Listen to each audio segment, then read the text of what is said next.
planets coming into our solar system.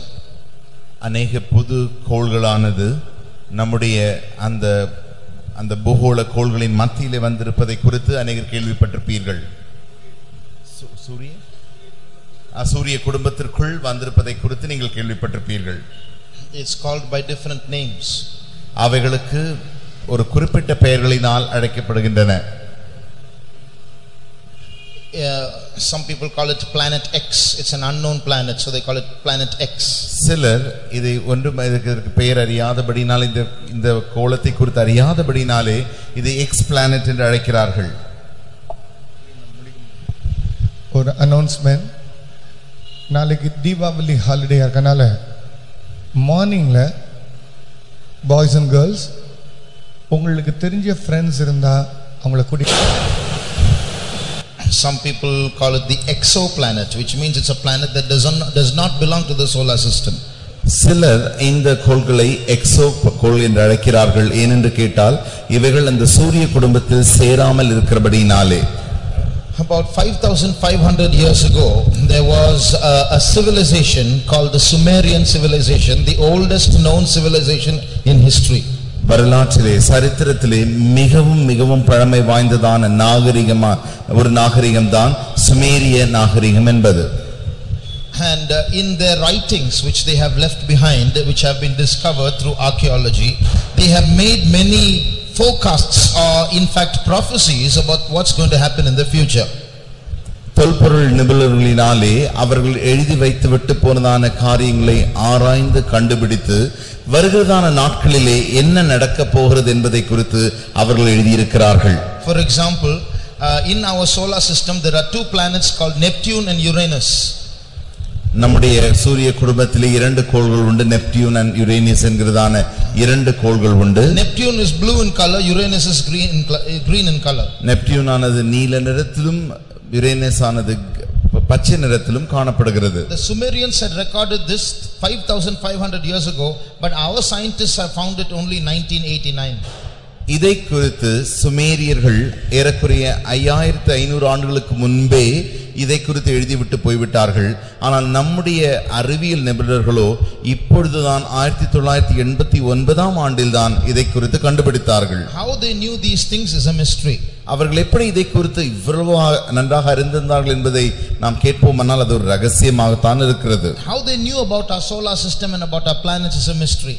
எப்படி அவர்களுக்கு நம்முடைய சூரிய குடும்பங்களை குறித்தும் கோள்களை குறித்தும் எல்லாம் அறிந்திருப்பார்கள் என்று கேட்டால் அதுவும் கூட ஒரு ரகசியமாக தான் இருக்கிறது. They not only made mention about our solar system, they have also said that near our solar system there is another solar system. நம்முடைய சூரிய குடும்பங்களை மாத்திரம் அவர்கள் குறித்து வைத்தது மாத்திரமல்ல, இந்த சூரிய குடும்பத்திற்கு அருகாமையிலே மற்றொரு சூரிய குடும்பங்கள் இருக்கிறது, அதை குறித்தும் கூட அவர்கள் எழுதி வைத்துவிட்டு போய்விட்டார்கள். So this sun is nothing but our sun is nothing but a star. சூரியன் என்பது ஒரு நட்சத்திரம் மாத்திரமே. But it is very near, so it looks big. அது நமக்கு மிகவும் அருகாமையில் இருக்கிறபடினாலே அது மிகவும் நமக்கு பெரிதாய் தோன்றுகிறது. Just like this sun, nearby there is another sun. இப்படி நாம் ஒரு சூரியனை போலவே மற்றொரு சூரியனும் அங்கே காணப்படுகிறது. It is called the dark star. அதுதான் இருள் நட்சத்திரம் என்பது. That's the name of the star, dark star. அந்த நட்சத்திரத்தின் பெயர் இருளின் நட்சத்திரம். Or it is called brown dwarf. It has different names. Brown dwarf. அதற்கு மற்ற ஒரு பெயரும் உண்டு, அதற்கு brown dwarf. brown dwarf என்கிறதான பெயரும் உண்டு. Now the Sumerians prophesied or said or observed or whatever it is, who told them we don't know, that there are 7 planets going around this. சுமேரியர்கள் அவர்கள் எழுதி வைத்தார்கள். யார் அவர்களுக்கு சொன்னார்களோ அல்லது எப்படி சொன்னார்களோ தெரியாது. ஆனால் அவர்கள் சொன்னது என்னவென்றால் 7 கோள்கள் இதை சுற்றி காணப்படுகிறதாம். Just like there are 9 planets going around the sun, there are 7 planets going around this brown dwarf or dark star. எப்படி சூரியனை சுற்றி 9 கோள்கள் இங்கே சுற்றி வருகிறதோ அதே வண்ணமாக அந்த இருளின் நட்சத்திரத்தை சுற்றிலும் 7 கோள்கள் சுற்றி வருகின்றன. I am drawing only the 6th planet, the orbit of the 6th planet for a reason. நான் ஒரு காரணத்திற்காகவே இந்த 6வது கோளத்தின் வட்டத்தை மாத்திரம் வரைகிறேன். In the 6th planet has, they say, has an atmosphere that is favorable for life. அந்த 6வது கோளுக்கு மாத்திரமே ஜீவிக்க கூடியதான சுவாசிக்க கூடியதான வாழக்கூடியதான அப்படிப்பட்டதான ஒரு சூழ்நிலை காணப்படுகிறதாம். So they say the gods, the ancient gods dwelt in that planet. அந்த கோளில்தான் அங்கே தேவர்களும் தேவ தூதர்களும் the gods, ancient gods, பழமையான தேவர்கள் எல்லாம் வாழ்ந்தார்கள் என்று நாம் அறிந்திருக்கிறோம். So when they say gods, we should understand it as evil spirits. அவர்கள் தேவர்கள் என்று சொல்வதை நாம் அறிந்து கொள்ள வேண்டும். அவைகள் எல்லாம் பொல்லாத ஆவிகளை குறித்து காண்பிக்கின்றன. Listen to every point that I am saying, it's going to be used later on. நான் சொல்கிறதான ஒவ்வொரு காரியத்தையும் கவனமாய் கேளுங்கள். ஏனென்று கேட்டால் அதை நாம் பின்பாக உபயோகப்படுத்த போகிறோம். This is a planet where life, they say, can exist. இந்த கோளில் மாத்திரமே ஒரு ஜீவனாலே ஜீவிக்க சுவாசிக்க முடியும், வாழ முடியும் என்று அவர்கள் சொல்கிறார்கள். Then there is a seventh planet. அங்கே ஏழாவது கோளும் உண்டு. And that the orbit of that seventh planet passes through our solar system.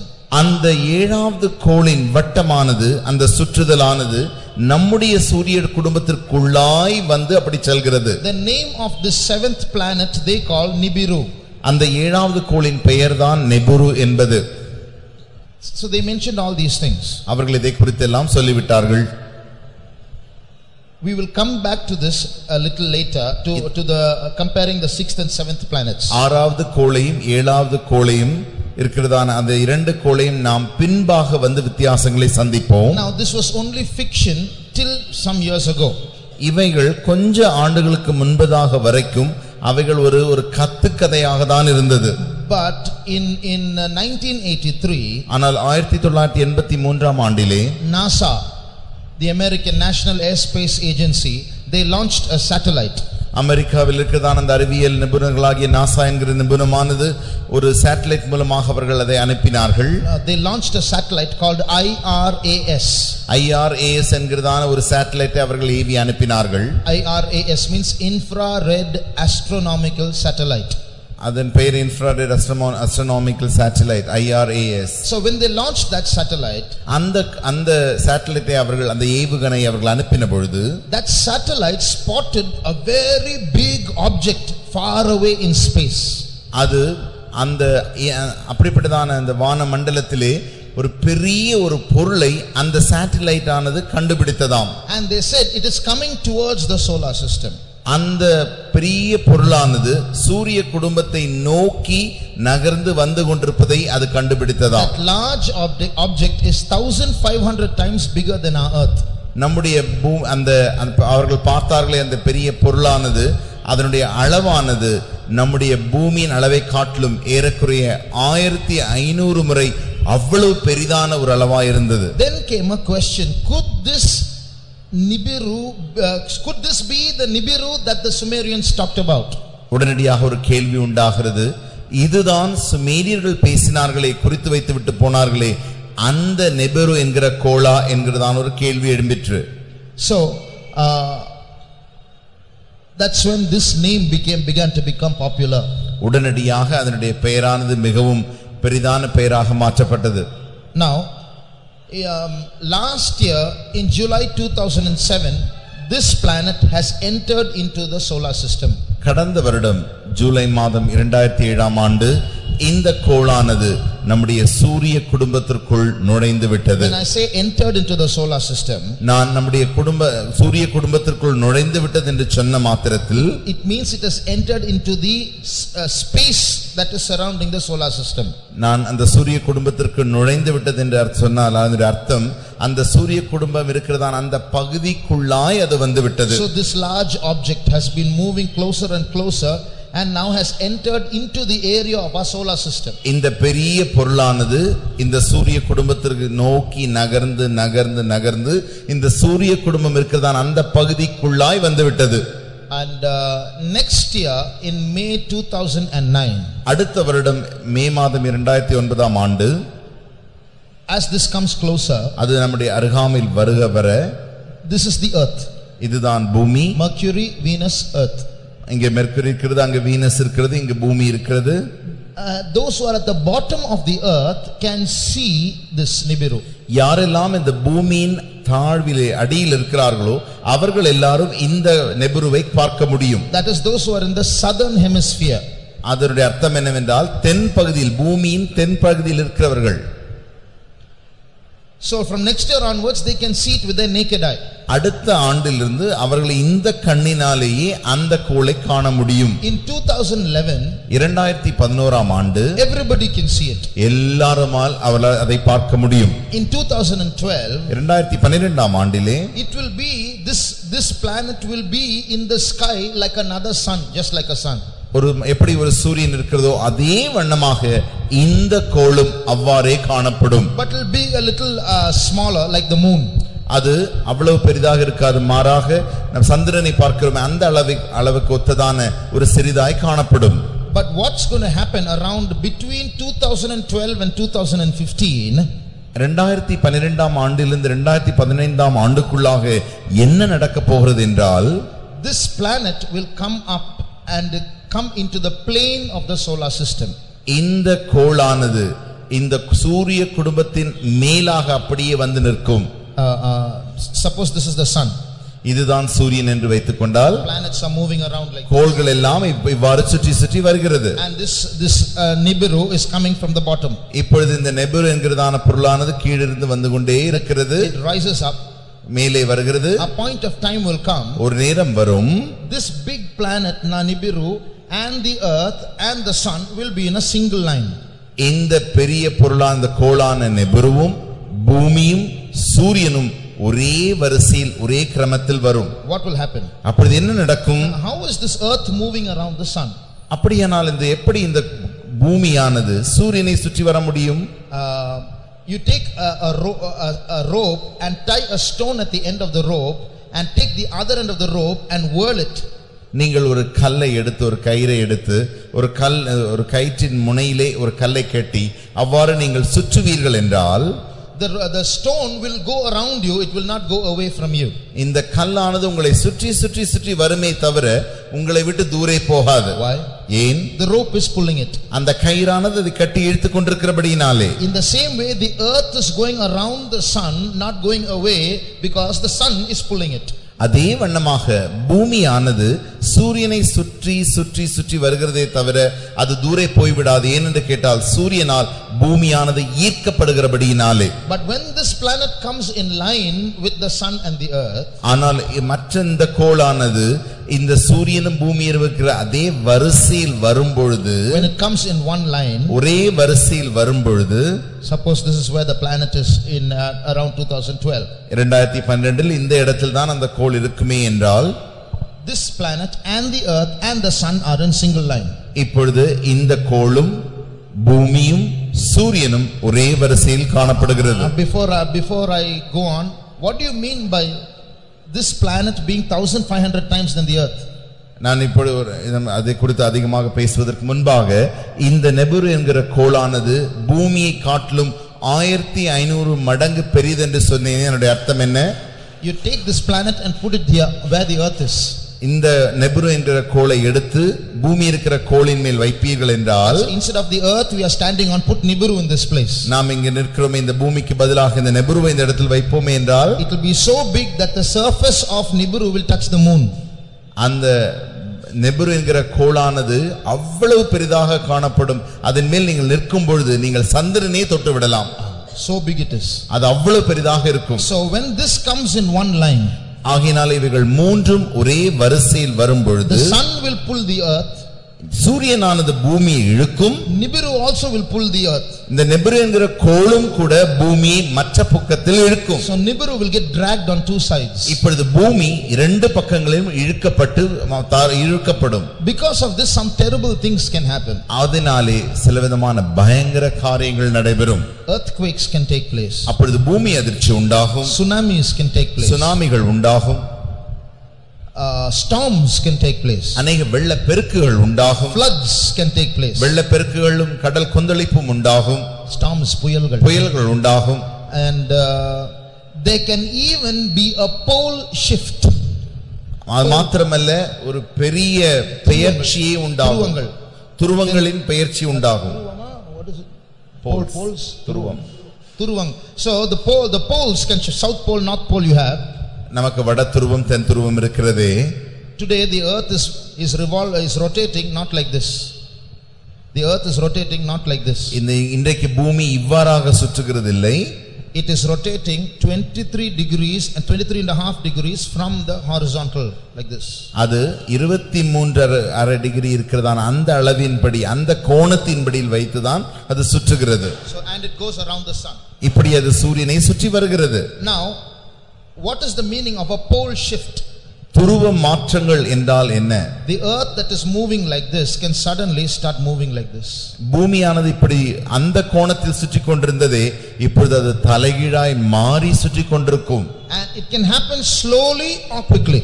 அது மிகவும் மெதுவாகவும் நடக்கலாம் வேகமாகவும் நடக்கலாம். If it happens slowly, those who are on earth are a little safe. If it happens quickly, if it happens slowly within a few months, less calamity. If it happens quickly within a few days, terrible calamity. Even 2/3 of the human population can be wiped out. அந்த மாற்றங்களானது மிகவும் மெதுவாக கொஞ்சம் மாதங்களாய் நடக்குமானால் கொஞ்சமான அழிவுகளை காணப்படும்.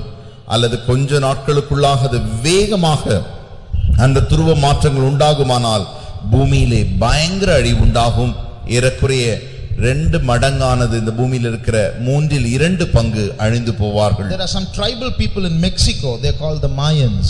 Mexico என்கிறதான தேசத்திலே ஒரு பழங்குடியினர் உண்டு, அவர்களுடைய பெயர் மாயன் என்பது. They have fixed the date also about this and they said it will take place on 21st December 2012. அவர்கள் தேதியும் கூட குறிப்பிட்டு வைத்து விட்டார்கள். 21ஆம் தேதி டிசம்பர் மாதம் 2012ஆம் வருடம் இந்த காரியம் நடக்கும் என்று சொல்லிவிட்டார்கள். But scientists say it can take place between 2012 and 2015. ஆனால் அறிவியல் ஆராய்ச்சியாளர்கள் சொல்லுகிறார்கள் அது 2012ஆம் ஆண்டிலிருந்து 2015ஆம் ஆண்டுக்குள்ளாக அது நடைபெறும்.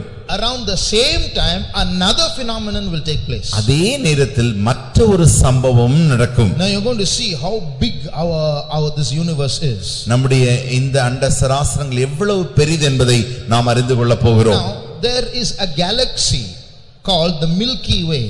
ஒரு கிரகணம் உண்டு, அதனுடைய பெயர்தான் கிரகணம் இல்ல,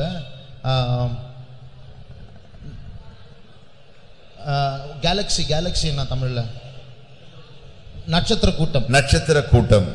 When you say நட்சத்திர கூட்டம், millions of stars put together. நட்சத்திர கூட்டம் என்று சொன்னால் அது கோடி கணக்கான நட்சத்திரங்களை ஒன்றாய் சேர்த்திருப்பது. So when you take a photograph of the galaxy, you can't see stars twinkling like you see the sky. You will see a mass of light. நாம் இப்பொழுது பார்க்கிறோமே அப்படி கொஞ்சம் நட்சத்திரங்களை இங்கும் அங்குமாக அந்த வெளிச்சத்தை பார்க்க முடியாது. மாறாக இந்த கோடிக்கணக்கான நட்சத்திரங்கள் என்று சொன்னால் அவைகள் எல்லாம் கூடி மிக ஒரு திரளான பெரிய வெளிச்சத்தை இது காண்பிக்கிறது. Just like the planets are going around the sun, எப்படி இந்த கோள்கள் எல்லாம் சூரியனை சுற்றி வருகிறதோ, these lakhs and lakhs of stars in the galaxy are going around something. லட்சக்கணக்கான இந்த நட்சத்திரங்களும் ஒன்றையே சுற்றி வந்து கொண்டிருக்கின்றன. So millions of stars all going around like that. கோடிக்கணக்கான நட்சத்திரங்கள் இப்படியே சுற்றி வந்து கொண்டிருக்கிறது. And amongst those millions of stars our solar system is also there. அப்படிப்பட்டதான கோடிக்கணக்கான நட்சத்திர கூட்டங்களின் மத்தியில் தான் நம்முடைய சூரிய குடும்பமும் ஒன்றாய் அங்க இருக்கிறது. So if you look at our galaxy, நம்முடைய இந்த நட்சத்திர கூட்டத்தை நீங்கள் பார்ப்பீர்கள் என்றால் you will see millions of stars going around like this. கோடிக்கணக்கான நட்சத்திரங்கள் சுற்றி வந்து கொண்டிருக்கின்றன. I'm drawing lines but they are all stars here all over here. நான் அதை வரியாக உங்களுக்கு வரைந்தாலும் அவைகள் எல்லாம் கோடிக்கணக்கான நட்சத்திரங்கள் அப்படி இருக்கின்றன. This is the center. அதுதான் அந்த மைய புள்ளி. So these crores of stars, what are they going around? இந்த கோடிக்கணக்கான நட்சத்திரங்கள் ஏன் இப்படி சுற்றி வந்து கொண்டிருக்கின்றன? Amongst these crores of stars, this big solar system is here in one corner. இப்படி கோடிக்கணக்கான நட்சத்திரங்களின் மத்தியிலே நம்முடைய சூரிய குடும்பமும் ஒரு புள்ளியாக அங்கு காணப்படுகிறது. If this is the size of the solar system, then imagine what the earth is inside that. இந்த சூரிய குடும்பத்தின் அளவு இப்படி இருக்கும் என்றால் யோசித்து பாருங்கள் பூமியின் அளவு என்ன? If that earth is one small dot somewhere right there, where is Tambram? அந்த பூமியின் அளவே ஒரு சின்ன புள்ளி அளவுக்கு காணப்படுமானால் தாம்பரத்தின் அளவு என்ன? One man made fun of Hitler. ஒரு மனிதன் ஹிட்லரை குறித்து கேளிக்கை செய்தான். Hitler stood on a stage and said, I am God. Hitler ஒரு நாள் ஒரு மேடையில் நின்று கொண்டு சொன்னார், நானே தேவன். And that man, he showed the photo of Hitler standing on the stage saying, I am God. ஒரு மனிதன் மத்த பக்கத்தில் நின்று கொண்டு ஹிட்லருடைய போட்டோவை காண்பித்து நானே தேவன் என்று சொன்னான். Then he showed another photo. உடனடியாக இன்னொரு போட்டோவை இந்த மனிதன் காட்டினார். Only the earth is there. இங்கே ஒரு பூமி மாத்திரம் இருக்கிறது. From the earth in corner one voice is coming, I am God. அந்த பூமியின் ஒரு மூலையிலிருந்து ஒரு சின்ன பையன் வந்து கொண்டிருக்கிறான். அவன் ஒரு சின்ன சத்தம் வந்து கொண்டிருக்கிறது, நான் கடவுள் என்று சொல்லி. Then he showed the next photo, solar system. From that here one corner, I am God. He increases his scale. மற்றொரு படத்தையும் காட்டினான். அதிலே சூரிய குடும்பத்தை காட்டி அதிலிருந்து பூமியின் ஒரு சின்ன சத்தம் வந்து கொண்டிருக்கிறது, நானே கடவுள் என்று சொல்லி. Then he showed the Milky Way galaxy and showed one voice coming from somewhere inside this space, I am God. இப்பொழுது இந்த நட்சத்திர கூட்டம், கோடிக்கணக்கான கூட்டம் இருக்கிறதே, அதன் மத்தியிலிருந்து இந்த பூமியிலிருந்து ஒரு சின்ன சத்தம் வருகிறது, நானே கடவுள் என்று சொல்லி. So just imagine those people who call themselves God, where they are mixed up somewhere lost in space. பாருங்கள், நானே கடவுள் என்று சொல்லிக் கொண்டிருந்தார்களே, இந்த இடத்துல அவர்கள் எங்கே தொலைந்து எங்கே காணாமல் போய்விட்டார்கள் பாருங்கள். Now what is happening? என்ன நடக்கிறது என்றால், what is the center of this galaxy? இந்த நட்சத்திர கூட்டத்தின் மத்தியில், what is the center? What is the center? அந்த மத்தி என்ன? This galaxy that we are living in is called Milky Way. நாம் இங்கு ஜீவிக்கிறோமே, இந்த பகுதியின் தான் இந்த நட்சத்திர கூட்டம் என்கிறதன் மத்தியில் காணப்படுகிறது. பால்வழி என்று அழைக்கப்படுகிறது. That's the name of our galaxy where our solar system is. நம்முடைய சூரிய குடும்பம் இருக்குதே, அதனுடைய பெயர்தான் பால்வழி என்பது. Just like this in the universe there are lakhs of galaxies. இப்படி ஒரு கூட்டம் காணப்படுகிறது, இது போல லட்சக்கணக்கான நட்சத்திர கூட்டங்கள் உண்டு. Now the center of this galaxy is a dead star. இந்த நட்சத்திர கூட்டத்தின் மத்தியிலே இறந்து போன செத்து போனதான ஒரு நட்சத்திரம் உண்டு. What is a dead star? It's called a black hole. அந்த இறந்து போன அந்த செத்து போனதான நட்சத்திரத்தின் பெயர்தான் இருளின் ஓட்டை. How black hole? அது ஒரு இருள் ஓட்டை. What do you mean by black hole? அந்த இருள் ஓட்டை என்றால் என்ன? Every time a star gives light, a death takes place in it. ஒவ்வொரு முறையும் இந்த நட்சத்திரம் வெளிச்சத்தை கொடுக்கிறதே, அப்படி கொடுத்த மாத்திரத்தில் அது உடனடியே செத்து போய் விடுகிறது. And when the star gives off all its light, even a tube light gives light, but it has its life. One day it will die. Just like the star will die one day, the sun will die one day. எப்படி இந்த நம்முடைய tube light இருக்கிறதோ அது ஒரு நாள் கண்டிப்பா கெட்டு போய் விடத்தான் செய்யும். அதே வண்ணமாக இந்த நட்சத்திரமும் வெளிச்சத்தை கொடுத்து ஒரு நாள் அதுவும் கெட்டு போய்விடும். அப்படியே இந்த சூரியனும் கூட ஒரு நாள் வெளிச்சத்தை கொடுத்து கடைசியில் அழிந்து போய்விடும். So when the star dies, இந்த நட்சத்திரம் அழிந்த பொழுது two things happen. இரண்டு காரியங்கள் நடைபெறுகிறது. One, it stops giving light, so you cannot see it anymore. முதலாவது காரியம், அதனால் வெளிச்சத்தை கொடுக்க முடியாது, ஆகினாலே ஒரு வெளிச்சமும் இருக்காது. Not only that, அது மாத்திரமல்ல, another thing takes place. இரண்டாவது காரியம் நடைபெறுகிறது. That star which is lakhs of kilometers in diameter, அந்த நட்சத்திரமானது லட்சக்கணக்கான கிலோமீட்டர் தூரம் உள்ள அவ்வளவு பெரிய பரப்பளவு உள்ளதான் அந்த நட்சத்திரம் now will shrink till only it becomes a small body of a few hundred kilometers. That's all. அது சுருங்கி ஏறக்குறைய நூற்றுக்கணக்கான கிலோமீட்டர் பரப்பளவு உள்ளதாய் சுருங்கி விடும். But it has the same gravity that it had before. ஆனால் அதற்கு முன்பு இருந்த அதே ஈர்ப்பு சக்தி தான் இப்பொழுதும் இருக்கும். What happens is, என்ன நடக்கிறது என்றால், it is black, it gives no light. அது கருப்பாக இருக்கிறபடியால் அதிலிருந்து வெளிச்சம் இல்லை. But you know what it does? ஆனால் என்ன செய்கிறது தெரியுமா? All the stars that come around it, it will start pulling their light. அதை சுற்றி வருகிறதே அந்த கோடிக்கணக்கான நட்சத்திரங்களை அது அப்படியே இழுத்து விடும். So what happens is, என்ன நடக்கிறது என்றால், just like the earth goes around the sun, எப்படி பூமியானது சூரியனை சுற்றி வருகிறதோ, light starts going around the black hole. இந்த வெளிச்சங்களும் கூட இந்த இருள் ஓட்டையை சுற்றி வந்து கொண்டே இருக்கும். That's how they know there is a black hole. அப்படிதான் கண்டுபிடித்தார்கள் அங்கே ஒரு இருள் ஓட்டை இருக்கிறது என்பது. So the center of our galaxy, the Milky Way galaxy, is black. பால் வழியின் இந்த கோடிக்கணக்கான நட்சத்திர கூட்டத்தின் மத்தியில் தான் அந்த இருள் ஓட்டை காணப்படுகிறது. Scientists say, விஞ்ஞானிகள் சொல்லுகிறார்கள், in few years another terrible thing is going to happen around 2012.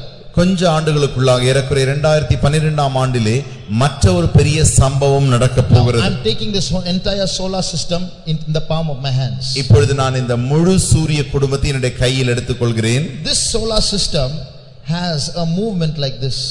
இந்த சூரிய குடும்பமானது இப்படி அசையக்கூடிய ஒரு தன்மை வாய்ந்ததாக இருக்கிறது. So the earth goes around itself, the earth goes around the sun, plus the whole solar system moves up and down like this in space. நீங்கள் நன்றாக கவனிப்பீர்கள் என்றால் முதலாவது பூமி தன்னை தானே சுற்றி கொண்டிருக்கிறது. அது மாத்திரமல்ல சூரியனையும் சுற்றி வருகிறது. அது மாத்திரமல்ல அந்த சூரிய குடும்பமும் இவ்வாறு அசைந்து கொண்டே இருக்கிறது. So I call one movement like this one cycle. ஒரு அசைவை நான் ஒரு சுற்று என்று அழைக்கிறேன். See, this is the plane. இது இப்படி நேராக இருக்கிறது. So one down and one up is one cycle. ஒரு முறை இறங்கி ஒரு முறை ஏறுவதை தான் நான் ஒரு சுற்று என்று அழைப்பேன் என்றால், for this solar system to complete one down and one up takes 25,000 years. இந்த சூரிய குடும்பமானது ஒரு முறை இறங்கி ஒரு முறை ஏறுவதற்கு 25,000 ஆண்டுகள் ஆகிறதாம். So what is the solar system doing? ஆகையாலே இந்த சூரிய குடும்பம் என்ன செய்கிறது? It's moving like this and going around the black hole. இப்படி அசைந்து அசைந்து அசைந்து அந்த இருள் ஓட்டையை சுற்றி வருகிறது. And as it goes around the black hole, the earth is going around the sun, the earth is going around itself. So look at the number of movements that are taking place. அப்படி இருள் ஓட்டையை சுற்றி வர வர நீங்கள் நன்றாக பார்ப்பீர்கள் என்றால் பூமியும் தன்னைத்தான் சுற்றி கொண்டிருக்கிறது, சூரியனையும் சுற்றி வருகிறது. இப்படி ஒரு அசைவான அந்த சுற்றியும் செய்து கொண்டு வருகிறது. எவ்வளவு அசைவு இருக்கிறது பாருங்கள். In that 25,000 years, அந்த 25,000 ஆண்டுகளிலே a point is coming where the solar system is going to settle in a place where the earth and the sun and this black hole are going to be in one line. அப்படி சுற்றி வருகிறதான ஒரு நேரம் வரும். அந்த வேளையில் இந்த இருளோட்டையும் பூமியும் சூரிய குடும்பம் எல்லாம் சூரியனும் எல்லாம் ஒரே வரிசையில் வந்து நிற்கும். Again the earth will suffer terribly. மறுபடியுமாக பூமிக்கு ஒரு பயங்கரமான அழிவு உண்டாகும். Now the Nibiru coming here and this, what I call, it is called the dark rift, both are going to take place around the same time. நான் சொன்னேனே இந்த நெபுருவான் என்கிறதான பெரிய கோள் பூமியை நோக்கி வந்து கொண்டிருக்கிறது. மாத்திரமல்ல இந்த நட்சத்திர கூட்டத்தில் இந்த மைய இருள் ஓட்டையை சுற்றி வரும்பொழுது வருகிறதான அழிவு இவைகள் எல்லாவற்றையும் பிளாக் ரிஃப்ட் என்று அழைக்கிறார்கள். டார்க் ரிஃப்ட், இருள் டார்க் ரிஃப்ட் என்று அழைக்கிறார்கள். RIFT ரிஃப்ட், இருள் அசைவு. Now come back to this Nibiru. இப்பொழுது மறுபடியுமாக நாம் நெபுருக்கு வருவோம் என்றால், I told you this is a place, the Sumerians said this is a place where the old gods used to dwell. நான் ஏற்கனவே சொன்னேன் சுமேரியர்கள் பெரிய தேவர்கள் எல்லாம் இந்த நெபுருவில் வாழ்ந்தார்கள் என்று சொன்னேனே. Now what I am going to tell you now, I am not telling you as doctrine or Christian teaching. நான் இப்பொழுது சொல்லுகிறது எல்லாவற்றையும் ஒரு கிறிஸ்தவ போதகமாக அல்லது சத்தியமாக நான் உங்களுக்கு உபதேசமாக சொல்கிறதில்லை. But we have to think about this. ஆனால் இதை குறித்து நாம் யோசித்து நிதானிக்க வேண்டியதாக இருக்கிறது. When the earth was created, பூமியானது உண்டாக்கப்பட்ட பொழுது, before man was here, மனிதன் இந்த உலகத்தில் காணப்படும் முன்பாக the angels were here. தூதர்கள் இந்த உலகத்திலே இங்கே இருந்தார்கள். When they fell, அவர்கள் விழுந்து போன பொழுது, a terrible earthquake took place on earth. The earth lost its shape, it became without form and void. பூமியானது ஒழுங்கின்மையும் வெறுமையுமாக மாறிற்று. ஏனென்று கேட்டால் ஒரு பெரிய பயங்கர பூமி எதிர்ச்சி உண்டாகிவிட்டது.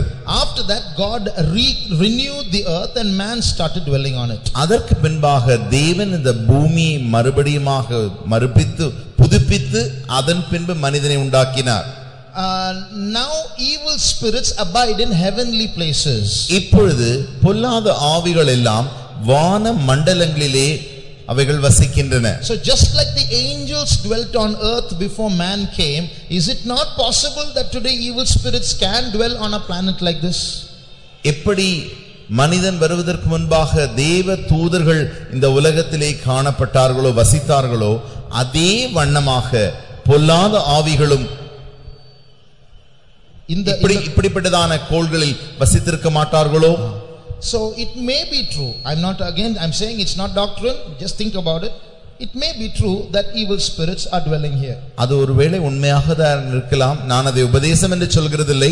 ஒருவேளை உண்மையாகத்தான் இருக்கலாம். பொல்லாத ஆவிகள் இப்படிப்பட்டதான கோள்களிலே வசித்திருக்கலாம். The same Sumerians also said one more thing. அதே சுமேரியர்கள் மற்ற ஒரு காரியத்தையும் சொல்லி இருக்கிறார்கள். That these spirits which are here, they use Nibiru as a battle station.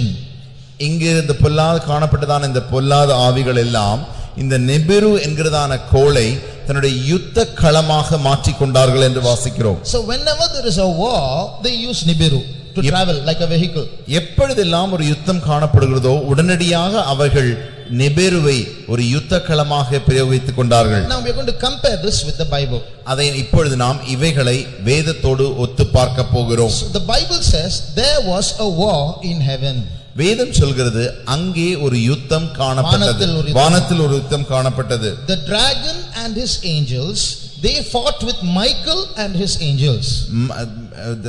சர்ப்பமும் அவனுடைய தூதர்களும் மீகாவேலுடனும் அவனுடைய தூதர்களோடு கூட சண்டையிட்டார்கள். That verse is in Revelation 12:7. No need to read it now. இப்போது வாசிக்க நேரமில்லை. அதை நீங்கள் வெளிப்படுத்தல் 12ஆம் அதிகாரம் 7ஆம் வசனத்தில் வாசித்துக் கொள்ளலாம். So I told you they are going to use it. This is used as a battle station.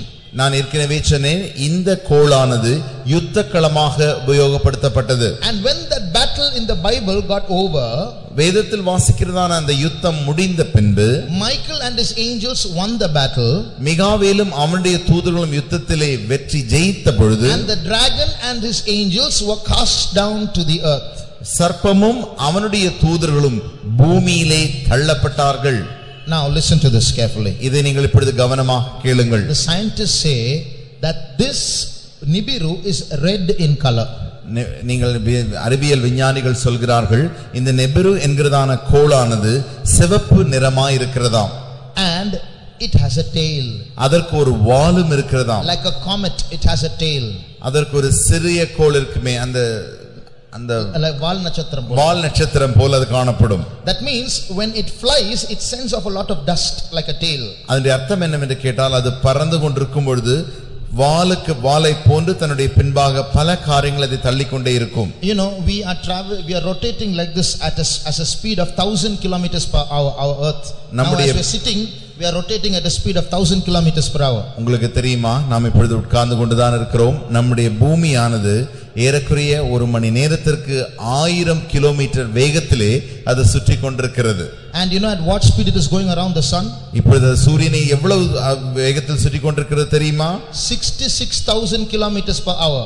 ஒரு மணி நேரத்திற்கு 66,000 கிலோமீட்டர் அந்த வேகத்தில் அது சுற்றி கொண்டிருக்கிறது. You and I are sitting inside a hall in Tambaram and traveling at 66,000 kilometers per hour around the sun. நீங்களும் நானும் இந்த தாம்பரத்தில் இந்த ஹாலில் உட்கார்ந்து கொண்டு 66,000 கிலோமீட்டர் வேகத்திலே நாம் சூரியனை சுற்றி கொண்டிருக்கிறோம். Till now it looks like science class. இதுவரைக்கும் இது ஒரு அறிவியல் பாடம் போல்தான் இருக்கிறது. But now comes the important part. இப்பொழுதுதான் முக்கியமான காரியம் வருகிறது.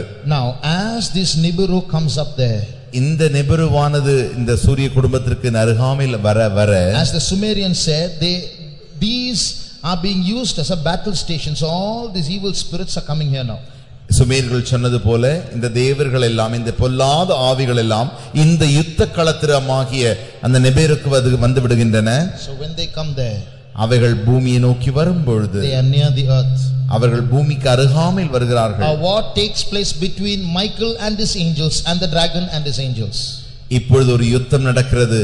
தேவ மீகாவேலும் அவனுடைய தூதர்களும் சேர்ந்து சர்ப்பமும் அவனுடைய தூதர்களுக்கு எதிராக ஒரு யுத்தம் இப்பொழுது நடைபெற்றுக் கொண்டிருக்கிறது. So this has a tail. இதற்கு ஒரு வால் இருக்கிறது. Not only does it have a tail, அதுக்கு வால் மாத்திரமல்ல, it has two horns. அதுக்கு 2 கொம்புகளும் உண்டு. That is again dust. அதுவும் அது ஒரு தூசியாகத்தான் இருக்கிறது. 2 horns and a tail. Who can be that? 2 கொம்புகளும் ஒரு வாலும் யாராக இருக்க முடியும்? Why is it that a planet should have 2 horns and a tail? எதற்காக ஒரு கோளிலே 2 கொம்புகளும் ஒரு வாலும் காணப்பட வேண்டும்? Could it be a coincidence with what St. John saw? Behold, I saw a red dragon in heaven trying to swallow the man child. This is also red in color. பத்மதீவு யோவான் அந்த தரிசனம் கண்டாரே, அந்த சிவந்த குதிரை இரண்டு குதிரையில it's a வலு சர்ப்பம், red dragon. சிவந்த வலு சர்ப்பம், அந்த சிவந்த வலு சர்ப்பத்தை பார்த்தாரே, அதுவும் இது ஒத்துப்போய் தான் இருக்கிறது. So when this comes there, இது இதனுடைய அருகாமையில் வரும்பொழுது all the evil spirits are pushed onto the earth. எல்லா பொல்லாத ஆவிகளும் பூமியிலே தள்ளப்படுகிறது. That's when the antichrist comes to rule. அப்பொழுதுதான் அந்திகிறிஸ்து ஆட்சி செய்ய வருகிறான். But it is at that time அந்த வேளையில் தான் that this Nibiru and the earth and the sun come in line. இந்த நெபிரு என்கிற கோளும் பூமியும் சூரியன் எல்லாம் ஒரே சுற்றுப்பாதையில் வருகின்றன. The Bible itself prophesies what will happen when the antichrist comes to rule.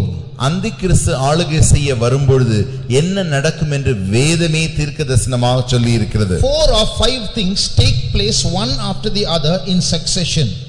4 அல்லது 5 காரியங்கள் ஒன்றன் பின் ஒன்றாக நடக்கும் என்று வாசிக்கிறோம். Go home and read Revelation chapter 8. நீங்கள் வீட்டிலே போய் வெளிப்படுத்தின விசேஷம் 8ஆம் அதிகாரத்தை வாசித்துக் கொள்ளுங்கள். 7 trumpets take their trumpets to sound.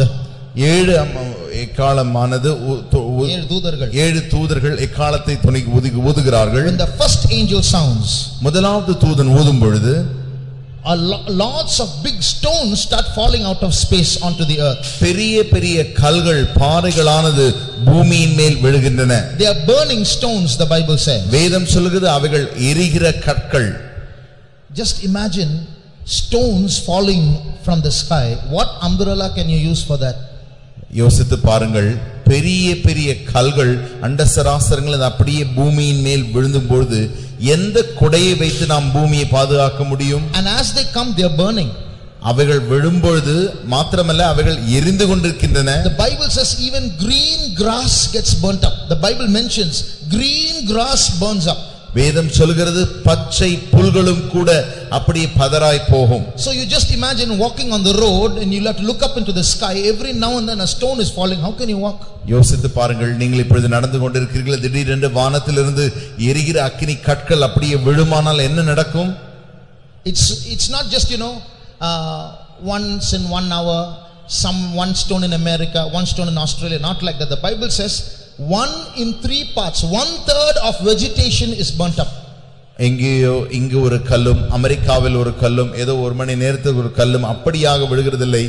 வேதம் சொல்கிறது, வேதத்தின் பூமியின் ஏறக்குறைய 2 பங்கு அந்த பச்சை பசை 1 பங்கு இந்த பச்சை பசை பயிர்கள் எல்லாம் அழிந்து போகக்கூடிய அளவிற்கு அந்த கற்கள் விழுகிறதாம்.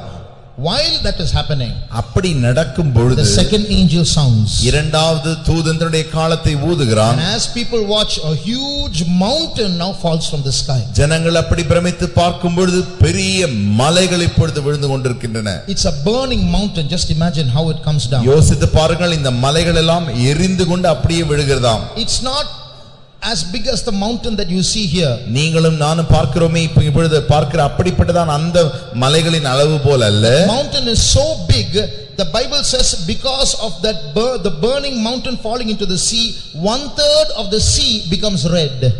இந்த மலையானது மிகவும் பெரியது. அது எவ்வளவு பெரியது என்று கேட்டால் வேதம் சொல்கிறது கடலின் 1/3 பகுதி அப்படி வெற்றிடமாய் போகக்கூடிய அளவு red சிவந்து போகக்கூடிய அளவிற்கு அவ்வளவு பெரிதான மலைகள் அங்கு வந்து விழுகிறதாம். Then imagine how big that can be. அப்படி என்றால் அந்த மலை எவ்வளவு பெரிதா இருக்கும் என்று பாருங்கள். Just after that is over, அது முடிந்த மாத்திரத்தில் the Bible says a burning lamp falls from the sky. எரிகிற தீவட்டியானது விழுகிறது என்று நாம் வேதம் வாசிக்கிறோம். And it falls into the river. 1/3 of the river becomes 1/3 of all rivers become bitter. அவைகள் ஆறுகளின் மேல் விழுந்து 1/3 பகுதி ஆறுகள் எல்லாம் கசப்பாய் மாறி விடுகிறதா. Just after that falls, அந்த விழுகைக்கு பின்பு the Bible says, வேதம் சொல்கிறது, what I'm going to tell you I've already told you about 1 year ago. நான் என்ன சொல்கிறேனோ அதை ஏறக்குறைய 1 ஆண்டுக்கு முன்பாகவே நான் ஏற்கனவே உங்களுக்கு சொல்லிவிட்டேன். There are 24 hours in a day. ஒரு நாளில் 24 மணி நேரம் இருக்கிறது. Roughly 12 hours day, 12 hours night. 12 மணி நேரம் பகலும் 12 மணி நேரம் இரவுமாய் இருக்கிறது. But if you read that verse in the Bible, ஆனால் வேதத்தில் இருக்கிற அந்த வசனத்தை நீங்கள் வாசிப்பீர்கள் என்றால் 1/3 of the day is lessened. ஒரு A day is lessened or shortened by 1/3. நாளின் மூன்றில் ஒரு பங்கானது அப்படியே சுருங்கி போய் விடுகிறது என்று வேதத்தில் வாசிக்கிறோம். So how many hours in a day then? அப்படி என்றால் ஒரு நாளுக்கு எத்தனை மணி நேரம்? 16. The day is shortened by 1/3. That means how many hours day? மூன்றில் ஒரு பகுதியானது அப்படியே சுருங்கி போய் விடுகிறது நாளிலே. 8 hours. 8 மணி நேரம் மாத்திரமே. Okay, then night is how many hours? அப்படி இரவு என்றால் எத்தனை மணி நேரம்? Supposed to be night should be 16 hours because 24 hours total. மொத்த நேரம் 24 மணி நேரம் ஆகினாலே 16 மணி நேரமாகி விடுகிறது. But the Bible says not only the day shortens by 4 hours, the night also shortens by 4 hours. பகல் மாத்திரம் 4 மணி நேரம் சுருங்கி போகிறது மாத்திரமல்ல இரவும் கூட 4 மணி நேரம் சுருங்கி போகும் என்று வேதம் சொல்கிறது. So which means day 8 hours, night also 8 hours. இரவும் 8 மணி நேரம் பகலும் 8 மணி நேரம். That means one rotation is how many hours? அப்படி என்றால் இப்பொழுது ஒரு சுற்று எத்தனை மணி நேரம்? 16 hours. 16 மணி நேரம். But how many hours it is supposed to be? ஆனால் இப்பொழுது எவ்வளவு நேரத்தில் ஒரு சுற்று சுற்றி கொண்டிருக்கிறது? 24 hours. 24 மணி நேரத்தில். Can anyone say what happened? இப்ப என்ன நடக்கும் என்று யாராவது சொல்ல முடியுமா? Why 24 hours has become 16 hours means what happened? 24 மணி நேரம் இப்பொழுது 16 மணி நேரமாக குறைந்து விட்டதே, சுருங்கி விட்டதே. அதனால் என்ன? The earth is moving faster. இந்த பூமியானது வேகமாக சுற்ற ஆரம்பித்து விடுகிறது. The earth that was moving slowly has now begun moving faster. இப்பொழுது மெதுவாக சுற்றி கொண்டிருக்கிற சுழன்று கொண்டிருக்கிற இந்த பூமி இப்பொழுது அதி வேகமாக சுற்ற ஆரம்பிக்கிறது. Why? ஏன்? Have you ever seen young boys using a football or a baseball, holding it in one finger and then tapping it and keeping it rotating on the finger? நீங்கள் பார்த்திருப்பீர்கள், ஃபுட்பால் விளையாடுகிறவர்கள் தன்னுடைய பாலை கையில் வைத்து அப்படியே தட்டி தட்டி தட்டி வேகமாக சுற்றி கொண்டே இருப்பார்கள். Just like that. அதே வண்ணமாக when the mountain falls, the big mountain falls on the earth, it gives it a tap on the earth and the earth starts moving faster. அந்த பெரிய பெரிய மலைகள் விழுகிறதே, அந்த விழும்பொழுது அந்த பூமி தொடுகிற மாத்திரத்தில் பூமி இன்னும் வேகமாக சுற்ற ஆரம்பித்து விடுகிறது. Just after that the Bible says a star falls from the sky. அதற்கு பின்பாக வேதம் சொல்கிறது நட்சத்திரத்துக்கு பின்பாக நட்சத்திரங்கள் விழுந்து கொண்டே இருக்கும். So one after the other the Bible says calamities are taking place on the earth. ஒன்றின் பின் ஒன்றாக அழிவுகள் இந்த பூமியின் மேல் வந்து கொண்டே இருக்கும். And according to the Bible 3.5 years before all this happens Jesus should come. வேதத்தின்படியாக இவைகள் எல்லாம் நடப்பதற்கு ஏறக்குறைய 3.5 ஆண்டுகளுக்கு முன்பாக இயேசு வந்துவிட வேண்டும். That means Jesus is going to come very soon. அதனுடைய அர்த்தம் என்னவென்றால் இயேசு அதி சீக்கிரத்தில் வரப்போகிறார். We cannot specify dates. நாம் தேதி குறிப்பிட்டு சொல்ல முடியாது. The Bible says no man knows the hour or the day when Jesus is coming. இயேசு வருகிறதான வருகையை ஒரு மனிதனும் ஒருவனும் அதை அந்த நாளிகையும் கொன்றும் அறிந்திருக்க மாட்டான். It only says you cannot know the hour and the day, but maybe you can know the year and the month. நீங்கள் நேரத்தையும் நாழிகை அறிந்திருக்க மாட்டீர்கள் என்று தான் வேதம் சொல்கிறது. ஆனால் நீங்கள் அந்த நாளும் நாளையும் நாழிகையும் அறிந்திருக்க மாட்டீர்கள் என்று வேதம் சொல்கிறது. ஆனால் நீங்கள் மாதத்தையும் ஆண்டையும் அறிந்திருக்க மாட்டீர்கள் என்று வேதம் சொல்லவில்லை. So it may be we can find out. ஆகையினாலே ஒரு வேளை நாம் கண்டுபிடித்து விடலாம். Whatever it is. எப்படி என்றாலும் சரி. One thing is sure. ஒரு காரியம் நிச்சயம். Till now everybody, you go and say Jesus is coming soon, they laugh at you, and you say the world is going to end, they laugh at you. But now everyone has to think because something very big is really coming. இன்றைக்கு வரைக்கும் நீங்கள் இயேசு வருகிறார் என்று எத்தனையோ பேரிடத்தில் சொல்லும் பொழுதெல்லாம் அவர்கள் உன்னை பார்த்து சிரித்து கேளிக்கை பண்ணிவிட்டு போய்விடுவார்கள். ஆனால் இப்பொழுது நீங்கள் சொல்கிற மாத்திரத்தில் எல்லாருமே கண்டிப்பாக யோசித்தே ஆக வேண்டும். ஏனென்று கேட்டால் பெரிய பெரிய அழிவுகள் வரப்போகிறது. I'll just read one verse and conclude. ஒரே ஒரு வசனத்தை வாசித்து நான் முடிக்க விரும்புகிறேன். Read Luke 21:26. லூக்கா எழுதின சுவிசேஷம் 21ஆம் அதிகாரம் 26ஆம் வசனம். வானத்தின் சத்துவங்கள் அசைக்கப்படும், ஆதலால் பூமியின் மேல் வரும் ஆபத்துகளுக்கு பயந்து எதிர்பார்த்திருக்கிறதினால் மனுஷருடைய இருதயம் சோர்ந்து போம். What is written here? வானத்தின் சத்துவங்கள், the powers of heaven will start shaking. வானத்தின் சத்துவங்கள் அசைக்கப்படும். So stones will start falling, mountain will start falling, lamps will start falling, stars will start falling, things will get burnt on the earth. கல்லுகள் வந்து அப்படியே விழும், எரிகிறதான மலைகள் அப்படியே வந்து விழும், எரிகிறதான பெரிய பெரிய நட்சத்திரங்கள் வந்து அப்படியே விழும், இப்படி விழுந்து எல்லாம் எழுந்து போகும். In Tamil it is said because of that men's heart will faint. In English it says men's heart will fail. மனுஷருடைய இருதயம் சோர்ந்து போகும் என்று தமிழில் வாசிக்கிறோம். ஆனால் ஆங்கிலத்திலே மனுஷருடைய இருதயம் தோற்று போகும். அதனுடைய அர்த்தம் மனுஷருடைய இருதயம் நின்று போகும். Heart attack. அதனுடைய இருதயம் நின்று போகிறதான அந்த ஹார்ட் அட்டாக் வந்துவிடும். So many people don't have to get hit by a stone to die. They can just watch what is happening and get so scared they can get a heart attack and die. அநேகர் வந்து இந்த கல்லினாலே அடிபட்டு அப்படி இருதயம் நின்று போக வேண்டிய அவசியம் இல்லை. அந்த கல் விடுகிறதே அதை பார்க்கிற மாத்திரத்தில், அதை குறித்து கேட்கிற மாத்திரத்தில் அவர்களுக்கு இருதயம் நின்று போகும். But Jesus said, ஆனால் இயேசு சொன்னார், knowing this that all these things shall come to pass, watch ye and pray always, that you may be made worthy to escape all these things and to stand before the Son of Man.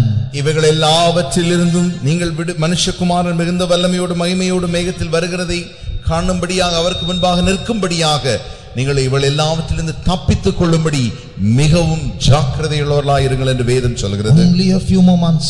கொஞ்ச மாதங்கள் மாத்திரமே இருக்கிறது. When we speak of revival, நாம் எழுப்புதலை குறித்து பேசிக் கொண்டிருக்கிறோம். It's not going to take place for many years. அது அநேக வருஷங்களுக்கு ஆண்டுகளுக்கு அது நடக்க போகிறதில்லை. It's going to be a worldwide revival. அது உலகம் முழுவதுமாக இருக்கிறதான எழுப்புதலாய் இருக்க போகிறது. It's going to be the greatest revival in the history of the church. இந்த சபையின் சரித்திரத்திலே இதுவரைக்கும் காணக்கூடாத அவ்வளவு பெரிதான எழுப்புதலாய் இருக்க போகிறது. But it will be a very short revival. ஆனால் அது மிகவும் மிகவும் சிறிதான ஒரு எழுப்புதலாய் இருக்க போகிறது. Suddenly Jesus will come. திடீரென்று சடுதியில் இயேசு வருவார். There's a verse in the Bible. வேதத்திலே ஒரு வசனத்தை வாசிக்கிறோம். Come my people, என் ஜனமே வாருங்கள், hide yourself in the chamber.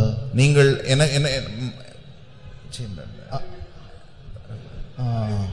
தாய் வீட்டுக்குள் நுழைந்து கொள்ளுங்கள், அறை வீட்டுக்குள் உங்களை நுழைந்து கொள்ளுங்கள். அந்த வசனம் வாசிங்க, Isaiah 26:20.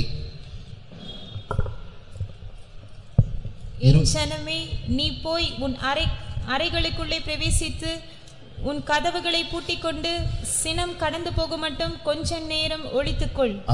What's written here? என்ன எழுதப்பட்டிருக்கிறது? My people, என் ஜனமே, go and hide yourself in the room. நீ அறைக்குள் போய் நீ ஒளிந்து கொள். Till the indignation or what's happening, terrible things are happening on the earth, till all that is over, till the judgment after judgment is over, you come, you hide yourself with me. இந்த உலகத்தில் இருக்கிற சினமானது கடந்து போகும் மட்டும், நியாய தீர்ப்புகள் பின்பாக நியாய தீர்ப்புகள் வருதே, அவைகள் எல்லாம் கடந்து போகும் மட்டும் நீ என்னுடைய அறைக்குள் வந்து ஒளிந்து கொள். So why has God brought us here? ஏன் தேவன் நம்மை இங்கே கொண்டு வந்திருக்கிறார்? Not just to listen to all this and allow the stones to fall on our heads. இவைகள் எல்லாவற்றையும் கேட்டுவிட்டு நம்முடைய தலையிலே கல்லு விழும்படியாக அல்ல. It is so that we can watch and pray, escape all these things, and when all these things happen on the earth, we will be in a safe hiding place with Jesus. இவைகள் எல்லாம் நடக்கும் பொழுது நாம் இயேசுவோடு கூட அந்த மறைந்து காணப்படுகிறோமே, அவரோடு கூட ஒளிந்திருக்கும்படியாக, நாம் விழித்திருந்து ஜெபிக்கும்படியாக இவைகளை தேவன் நமக்கு வெளிப்படுத்திக் கொண்டிருக்கிறார். Praise the Lord. கர்த்தருக்கு ஸ்தோத்திரம். நாம் கொஞ்ச நேரம் ஜெபிப்போம். நீங்க நினைக்கலாம், இவ்வளவு நாள் நம்ம இப்படி இருந்தோமே, இனி ஆயத்தப்பட முடியுமா? ஏற்கனவே நிறைய விஷயத்துல மாட்டிக்கிட்டோம், பிரச்சனைகள் இருக்கிறோம், நம்மளால் தப்பிக்க முடியுமா? ஏற்கனவே ப்ராப்ளத்தில் இருக்கிறோம். You may be wondering, I'm already in a mess in my life and I have so much to attain. Will I be able to make it till the end?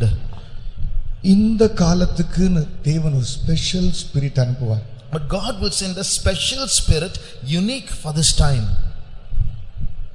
ஸ்கூலுக்கு போறதுக்கு ரிக்ஷா வண்டி வர்றதுக்கு 8 மணி வரைக்கும் இருக்குன்னா பிள்ளைங்க 7:30 மணி வரையும் தூங்குவாங்க, எழுப்புனாலும் எந்திரிக்க மாட்டாங்க.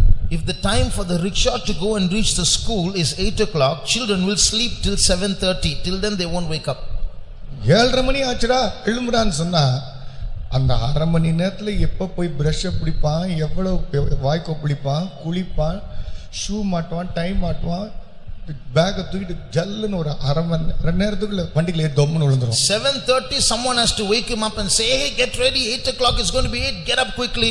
When is he going to brush his teeth? When is he going to have his breakfast? When is he going to have a bath and change his clothes and put his tie and his shoes and get his bag ready and jump into the rickshaw?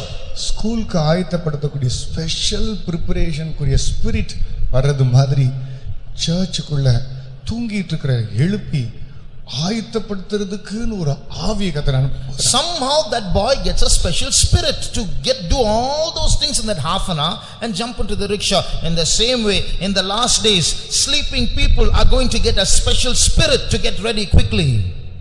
ஆண்டவர் number 2 சொல்றது, நீ விழித்திரு ஜெபம் விழித்திரு. The Bible says, watch and pray and watch. அர்த்தம், நான் அழுக்கா இருக்கிறேன், மோசமா இருக்கிறேன், சரியில்லை, கர்த்தருடைய வரைக்கும் நான் எப்படி போவேன் அப்படின்னு யோசிக்கவே வேண்டாம். அது ரொம்ப ஈஸி. ஏன்னா இப்படி ஜெபிக்கிறவங்களுக்குன்னு ஒரு ஸ்பெஷல் கிரேஸ், இந்த ஜெபத்தை வச்சு வச்சு வச்சு காட் ப்ரிப்பேர் பண்ணிட்டே இருப்பார். You know, you may think, I'm so dirty, so filthy, how am I going to go when Jesus comes? That's not the way to think. There's a special spirit and a special grace that will take us up step by step and make us worthy. அந்த வருகையில நேரத்துல நம்முடைய சரீரம் மறுரூபம் ஆகிறதுக்கு அது கிருபையினால தான் முடியும். அந்த ஸ்பெஷல் கிரேஸை இந்த ஜெபத்தை வச்சு தேவன் செஞ்சிருப்பார். அதான் வரும்போது வெளிப்பட இருக்கக்கூடிய கிருபை, அந்த கிரேஸ் மேனிஃபெஸ்டேஷன் ஆகும்.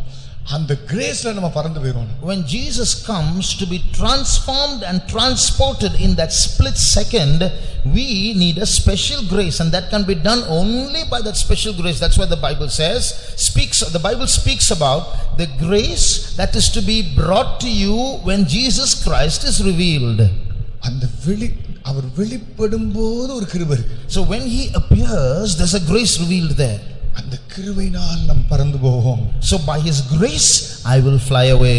அதனால நிச்சயமான நம்பிக்கை இருக்கு நமக்கு. Now I have an assurance. ஆயிரம் கெட்ட பையனா பொண்ணா நீ இருக்கலாம். You can be a boy or girl with 1,000 faults. ஆனா விழித்திருந்து ஜெபிக்க But as we watch and pray, அந்த ஜெபம் எல்லாம் கிருபையா மாறிட்டே all that prayer will become a grace. ஒரு நாள் இக்காலம் தொனிக்கும். One day the trumpet will sound.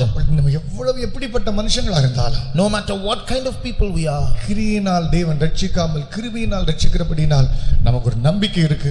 அன்றைக்கு நான் அவருடைய கிருபையினால் பறந்து போவேன். God will save us not by our works but by his grace. So we have an assurance we will fly by his grace. நாம் நிச்சயமாக நாம் பறந்து போவோம். Oh, surely I will fly away. நான் கைவிடப்பட மாட்டேன். I will not be left behind. ஆகவே ரொம்ப செய்ய வேண்டியது என்ன? So what do we have to do? விழித்திருந்து ஜாக்கிரதையா இரு.